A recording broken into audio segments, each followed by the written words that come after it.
In the historically black neighborhoods of Waco, Texas, the usual get-out-the-vote activities in this presidential election year were upended by the pandemic. Gone was the all-day party with a DJ and grills full of barbecue at an early voting site at a center that once housed a historically black college. Organizers toned down the "Souls to the Polls" event that once saw church vans packed with voters and decorated for the occasion. Door knocking was replaced by 5,000 hangers placed on doorknobs reminding people to vote. Still, longtime political organizers in the African American community in this central Texas city said their efforts have gotten a boost from President Donald Trump. He and other Republicans have called for poll monitoring and sought restrictions on mail balloting in Texas and elsewhere this year to prevent alleged voter fraud. Black voters, say residents and activists, have interpreted those actions as an attempt to disenfranchise them. Their response has been to turn out in record numbers in early voting in parts of Waco. "Based on what I've seen, it pisses black voters off," said Linda Lewis, Director of Political Engagement for the local chapter of the NAACP, the country's largest civil rights organization. At that former campus in the East Waco neighborhood, 7,571 people had cast ballots in the first 2 weeks of early voting, more than the 5,155 who showed up in all of 2016, voting records show. In August, the NAACP launched an initiative to mobilize so-called low-frequency black voters, people who were registered to vote, but who had not voted in the most recent election cycle or several election cycles, in several states, with a goal of boosting black turnout by more than 5% compared to the 2016 election. In Waco, Lewis and others said they adapted their methods to the pandemic. Instead of the dinner, organizers handed out boxed barbecue lunches. In a city without enough public transportation, some groups are using apps to offer rides to voters.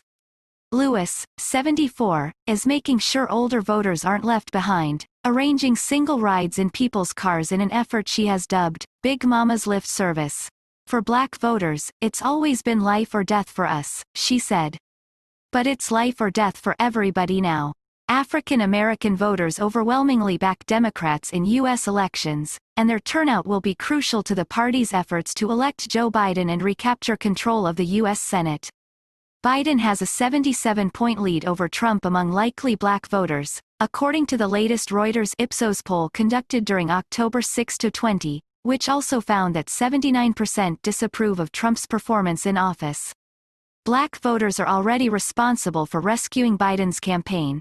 The former vice president struggled in early nominating contests this year before scoring a resounding victory in South Carolina, propelled by African Americans familiar with his time at the side of Barack Obama, the country's first black president.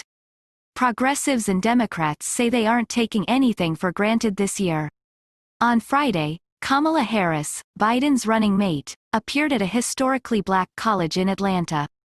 On Saturday, black motorcyclists rallied through the streets of Philadelphia, while black sororities and fraternities have led strolls to the polls events in North Carolina. The Biden campaign has sponsored Shop Talk events to engage black men.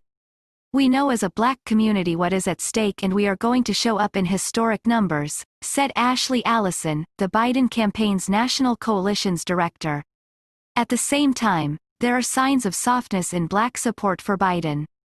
Political engagement, which is measured by counting the number of people who say they are certain to vote in the election, has been mostly flat among African Americans since March, according to the Reuters Ipsos polling. And African Americans do not appear to support Biden more than they did Clinton in 2016. Trump, meanwhile, is looking to siphon enough black support from Biden to make the difference in battleground states such as Florida. Trump has brashly proclaimed that he has done more for black Americans than any president since Abraham Lincoln. Some surveys show he has made inroads with black men and younger African Americans who, in contrast with older voters, like his toughness and anti-establishment message. Trump has promoted the pre-pandemic economy that saw black unemployment hit record lows.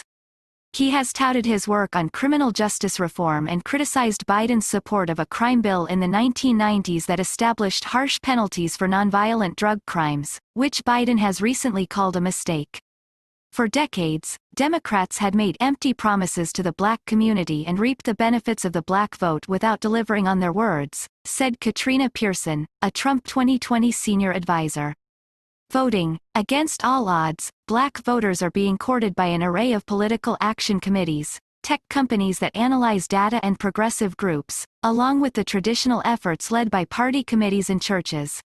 More Than a Vote, a group launched by athletes and artists including Los Angeles Lakers star LeBron James, is offering $15 coupons towards Lyft rides to arena voting centers in 5 battleground state cities: Atlanta, Charlotte, Detroit, Houston and Orlando.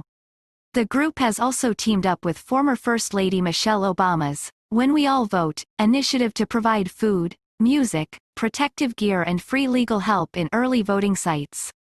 Yvette Simpson, chief executive of Democracy for America, said the progressive group has used text messages to target 1.7 million mostly black and Latino voters in 13 battleground states with a simple message: "Your right to vote is at stake," Simpson said.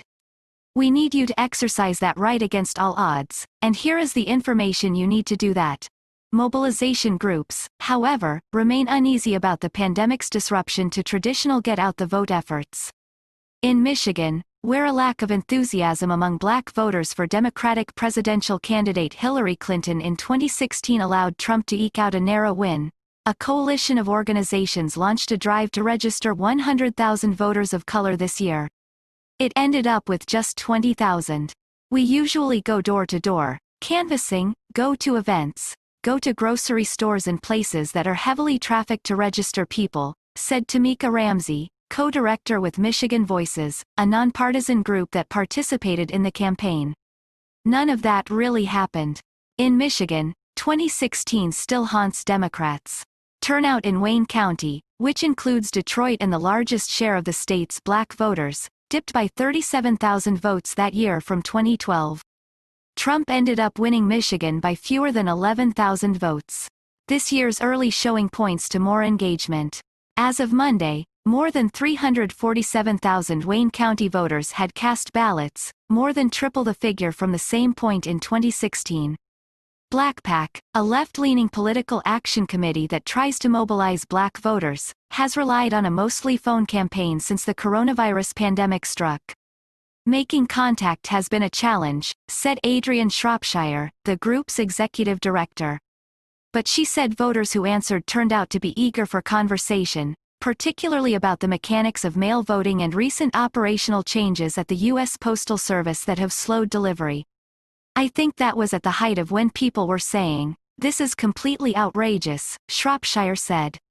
In North Carolina, where African Americans make up a fifth of the voting population, more than 690,000 black voters had cast ballots by mail or through early in-person voting as of October 26, according to data compiled by the U.S. Elections Project, an information center based at the University of Florida.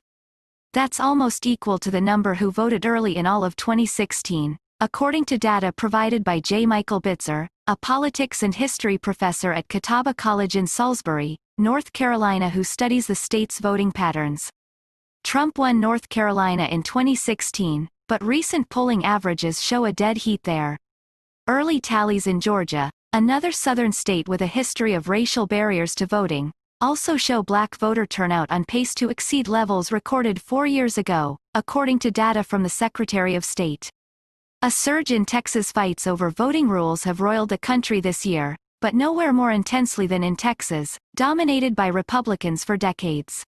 Trump won Texas by 9 points in 2016, but recent polls show Trump and Biden in an unexpectedly tight contest. Texas already had one of the strictest voter ID laws in the country and restricts mail balloting mainly to the elderly and disabled.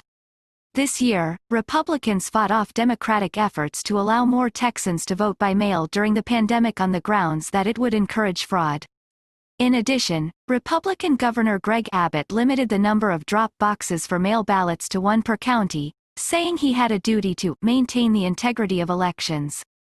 In Harris County, where about 20% of the 4.7 million residents are black, County Clerk Chris Collins, an African American, found other ways to expand voting access, namely by opening 120 early voting locations across the county, triple the number from 4 years ago. Turnout is surging across the county, which includes the city of Houston. Ida Hammonds, a 72-year-old retired hairstylist in Houston, said she grew up hearing her father's stories about poll taxes and other methods used to disenfranchise black voters.